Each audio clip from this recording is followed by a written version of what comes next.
Well, the car's back up on jack stands again because I have one more thing to fabricate underneath there before going to the track, and that is my exhaust. And for that, I decided to go with a 2.5-inch dual exhaust, and I got this kit from Speedway Motors for about $150, and it has four 4-foot sections here, and then it has, I think, 4 of each 90s, 45s, and then like U pipes. There's a 45, there's a 90, obviously, and down here is a U-bend. So with all of that, I should have plenty of material to make this exhaust. And it's all flanged. They all come pre-flanged, so the pipes all kind of fit into each other on the ends there, which is really cool.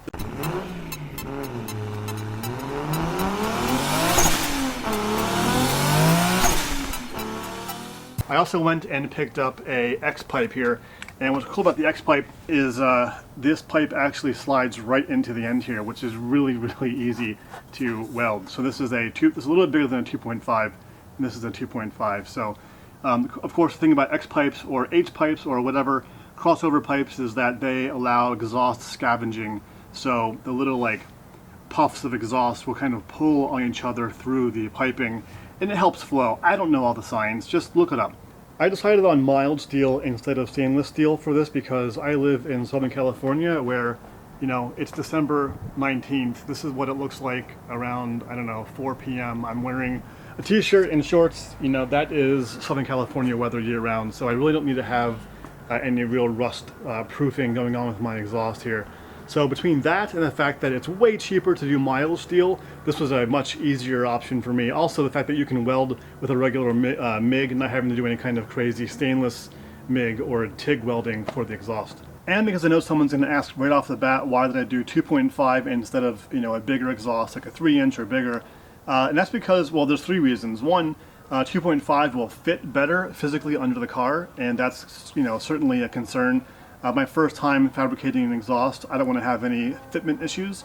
Number 2, obviously 2.5 is cheaper, but the most important reason is on the LS engine, I did a bunch of research and it looks like about 500 to 515 horsepower is the max a 2.5 true dual exhaust can flow before causing restriction in the exhaust. And on my little 4.8 engine, I don't think I'm ever going to have that issue hitting 500 plus horsepower, and that's with resonators and mufflers installed. If it's just a straight, you know, true dual exhaust like this, it could be anywhere from 500 to 550 horsepower before you start having any kind of restriction. So I'm not that concerned about that. And then once I do install my turbo, which will be coming at some point, that will put the power over 500 and will cause some issues, but I need to rework my exhaust anyway if I'm going to have a single big turbo on this engine. So at that point, I might as well just make a new exhaust, you know, once I've learned what I can from this whole process. So from under the car, we can see where both downpipes stick off of the headers. The driver's side here fits actually great. There's no issue with any kind of interaction around the outside of it. And in fact, I tried fitting my exhaust pipe on here and it pretty much just bolts right up, which is amazing. I just need to weld the top part there, probably trim a little bit of the metal up there, and then that will fit exactly where it needs to be going straight back. But the passenger side is a bit more of an issue. The downpipe there is actually making contact with the frame rail itself. My plan, I think, is going to be, this entire pipe right here is curved like an S. You really can't see it from this angle, but the only straight part of the entire pipe is right between the flange and the O2 sensor. So I think what I'm going to do is cut it off right there, hopefully make a completely straight cut where it's the straight part of the pipe, and then I can just rotate this entire thing down a little bit where my O2 sensor won't hit the frame rail and my outlet here will be right where it needs to be to line up just like it does on the driver's side. So here are the downpipe sections that I just removed from my manifolds, and like I said, those came off of an 09 Cadillac CTSV that I got off of eBay. This one I need to cut a little bit off of. This is the driver's side, and I need to take a little bit of an angle off here to get my downpipe to mount straight on there. And for the passenger one, my goal here, kind of tricky, I'm actually just going to cut a straight line as straight as I can across this section right here so I can rotate this top part down a little bit and then re-weld it using the same metal pipe so I can reuse my O2 sensor bung. Hopefully that will go smoothly.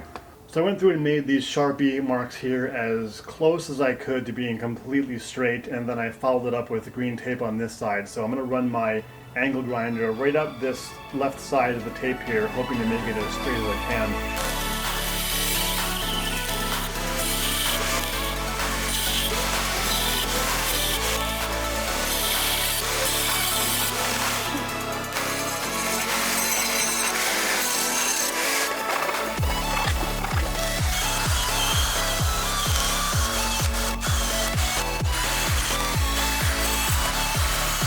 So just to show you my process here, I'm going through and trying to angle this in small sections as to not cut the pipe too much, but I'm having it be a smaller angle up there and then going down to a larger one down here, so it'll be a little bit slanted. And it's just really trying to make this work as best as I can with the tools that I have. Well, it's super hard to film down here, but here you can see the stock down pipe that I modified, and this is where the new pipe's going to be welded onto it right there. And then that goes down to a 45. Going back to the back of the car where the X pipe will be. So I'm going to weld this thing up, and I really can't show a whole lot down here, but I'll do my best. I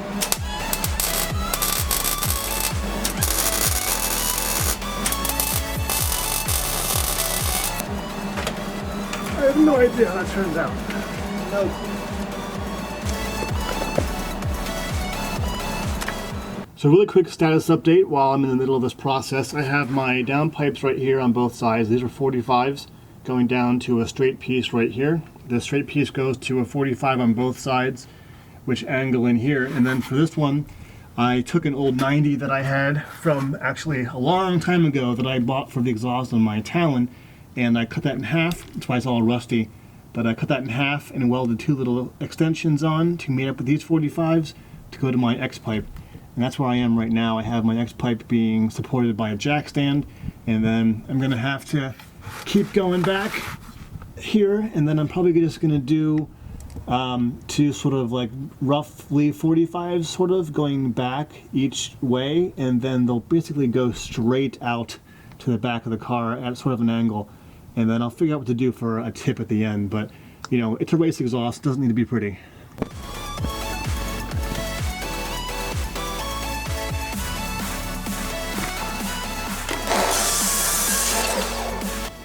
So now in the daylight we can see how it's looking under the car. Here's the back side of the X pipe right below the drive shaft.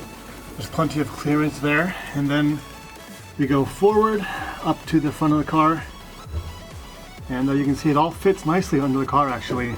Nothing's touching anything that it shouldn't be, so we should be good to start welding.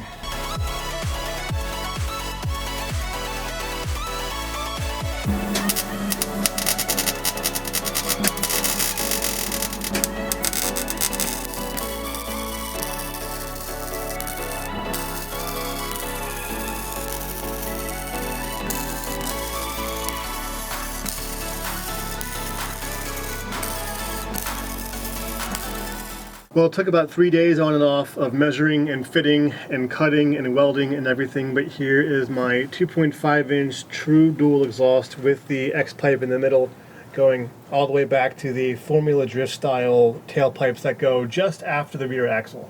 So I have one exhaust hanger right here and one on that side, which are both OEM placements for the exhaust hangers. So the back end is in good shape. The middle section is hanging down a little bit low right now because I currently don't have any hangers at all in the middle of the exhaust there. So I got to go pick up some, probably order some from Amazon to help just raise this up a little bit, and then the entire thing will be like the front here where it's basically like lined up exactly with the bottom of the car.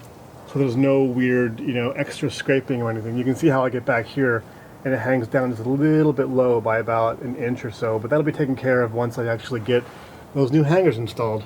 So this, of course, are the tailpipes, and right now they just go straight back. What I'll probably do at some point soon is add some little downturns so they point at the ground instead of straight back.